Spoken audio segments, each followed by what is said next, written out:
ఉద్రిక్త భరితమైన వాతావరణం మొదలైంది. ఇండియా టాస్ గెలిచింది, ఫీల్డింగ్ ఎంచుకుంది.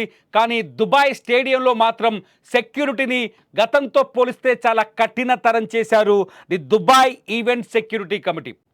మామూలుగా కాదు, ప్రతి ఒక్కరిని స్టేడియం లోపలికి వెళ్ళే ప్రతి ప్రేక్షకుడిని చెక్ చేసి పంపిస్తున్నారు. ముఖ్యంగా కొన్ని నిబంధనలు పెట్టారు.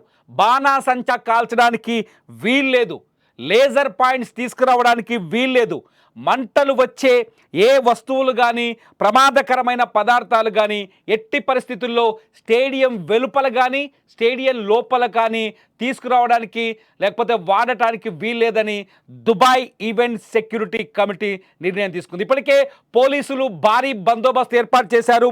అంతేకాదు పదునైన వస్తువులు, కత్తులు కావచ్చు, ఆయుధాలు కావచ్చు, లేకపోతే విషపూరితమైన పదార్థాలు కావచ్చు, రిమోట్తో కంట్రోల్ చేసే వస్తువులు కావచ్చు, అట్లాగే గొడుగులు, కెమెరాలు, రిగ్లు, సెల్ఫీ స్టిక్లు, ఫోటో కెమెరాలు, వాటి యూనిట్లు, ఇలా చాలా కఠినమైన ఆంక్షలు విధించారు దుబాయ్ పోలీసులు. ఎందుకంటే భారత్ పాకిస్తాన్ మధ్య ఉద్రిక్తతల గురించి ప్రపంచం మొత్తానికి తెలుసు. పహల్గాం దాడి తర్వాత ఆపరేషన్ సింధూర్ యుద్ధం జరగడం, పాకిస్తాన్ పైన భారత్ ఆంక్షలు విధించడం, రెండు దేశాల మధ్య ఇప్పటికీ ఉద్విగ్న భరితమైన వాతావరణం ఉండడం, పాకిస్తాన్ ఇప్పటికీ భారత్ పైన మాటల దాడి చేయడం, భారత్ కౌంటర్ ఇస్తూ రావటం, నిన్న యుఎన్లో పాకిస్తాన్ ప్రధానమంత్రి మాట్లాడడం, తాజాగా క్రికెట్ మ్యాచ్లో పాకిస్తాన్ ప్లేయర్లు ఉగ్రవాద భావజాలాన్ని ప్రదర్శించడం, అంతేకాదు పీసీబీ అధ్యక్షుడు నఖ్వీ ఎవరైతే పాకిస్తాన్ ప్లేయర్ ఉన్నాడో రావుఫ్ మ్యాచ్ ఫీజు ఏదైతే మ్యాచ్ ఫీజులో కోత విధించారో ఆ కోతని నేనే భరిస్తానని ప్రకటించడం, ఇవన్నీ భారతదేశాన్ని రెచ్చగొట్టే విధంగా ఉండే చర్యలు.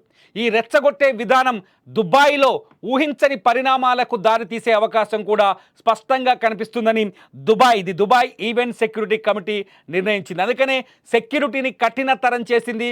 స్టేడియం లోపలికి వెళ్ళే వాళ్ళు కూడా ఏ జెండా పడితే ఆ జెండా తీసుకువెళ్ళడానికి వీల్లేదు, ఏ జెండా కావాల్సి వస్తే ఆ జెండాను తీసుకువెళ్ళడానికి వీల్లేదు.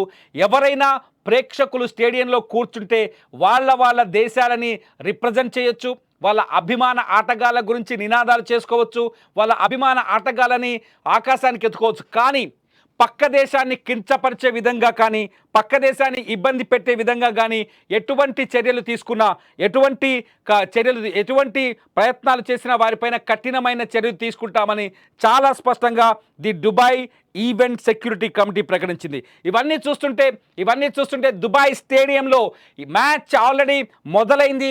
మ్యాచ్ పూర్తయ్యే వరకు ఎటువంటి పరిణామాలు ఉంటాయనే టెన్షన్ కూడా కనిపిస్తుంది.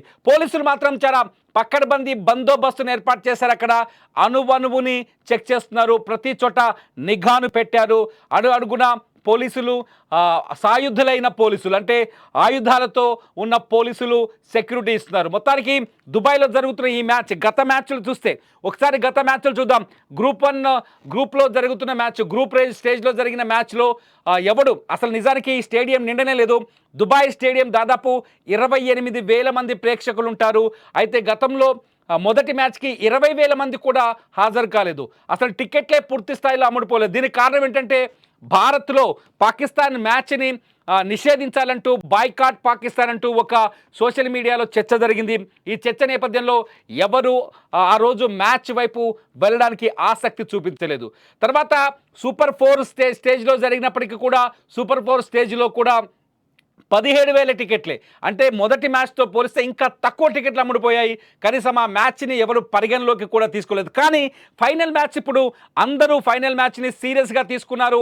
ఎట్టి పరిస్థితుల్లో భారత్ కప్పు కొట్టాల్సిందే అని భారతీయులు ఆకాంక్షిస్తున్నారు. పాకిస్తాన్ కూడా అదే పట్టుదలతో ఉంది. ఫైనల్ మ్యాచ్ని ఎందుకు సీరియస్గా తీసుకున్నారంటే మొదటి మ్యాచ్లో పాకిస్తాన్ టీంకి భారత టీం షేక్ హ్యాండ్ ఇవ్వకపోవడం, రెండో మ్యాచ్లోనూ షేక్ హ్యాండ్ ఇవ్వకపోవడంతో రెండో మ్యాచ్లో పాకిస్తాన్ పాకిస్తాన్ ప్లేయర్లు రావుఫ్ కావచ్చు, లేకపోతే ఇంకో ప్లేయర్ కావచ్చు, వీళ్ళు పిచ్చి చేష్టలు చేయడం, భారత్ని అవమానపరిచే విధంగా ప్రవర్తించడం, ఆ తర్వాత వ్యవహారం ఐసీసీ దాకా వెళ్ళడం, ఐసీసీ ముందు ఫిర్యాదులు చేయడం, ఐసీసీ అటు పాక్ ప్లేయర్కి అట్లాగే భారత కెప్టెన్కి మ్యాచ్ ఫీజులో కోత విధించి ఎటువంటి రాజకీయాలకు క్రికెట్ గ్రౌండ్లో ప్లేస్ ఇవ్వకూడదని వార్నింగ్లు ఇవ్వడం, ఇవన్నీ జరిగిన తర్వాత ఒక ఉద్రిక్తభరితమైన వాతావరణంలో మళ్ళీ ఇవాళ మ్యాచ్ స్టార్ట్ అవ్వడం దుబాయ్లో.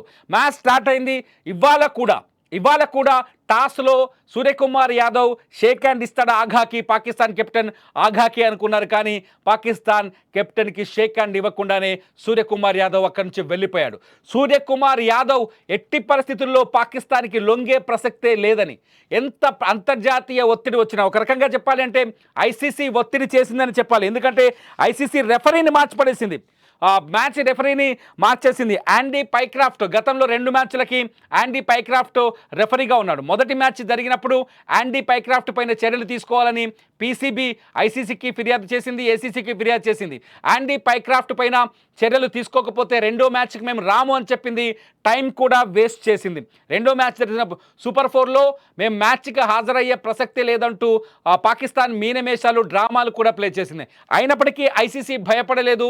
చాలా స్పష్టంగా యాండీ క్రాఫ్ట్నే రెండో మ్యాచ్కి కూడా సూపర్ 4లో జరిగిన మ్యాచ్కి కూడా రెఫరీగానే విధించింది. దీంతో పాకిస్తాన్ ఆ క్షణంలో ఓడిపోయినట్టయింది. కాకపోతే ఐసీసీ ఫైనల్కి వచ్చేసరికి ఉద్రిక్తకరమైన పరిస్థితులు రావచ్చు, దుబాయ్లో ప్రేక్షకుల మధ్య కూడా వివాదాలు రావచ్చు అనే కోణంలో చాలా కీలకంగా ఆచితూచి నిర్ణయం తీసుకుంది. ఈ మ్యాచ్కి రిచ్లీ రిచర్డ్సన్ని ఈ మ్యాచ్కి రెఫరీగా విధించింది. కానీ రిచర్డ్సన్ కూడా ఏమీ చేయలేకపోయారు.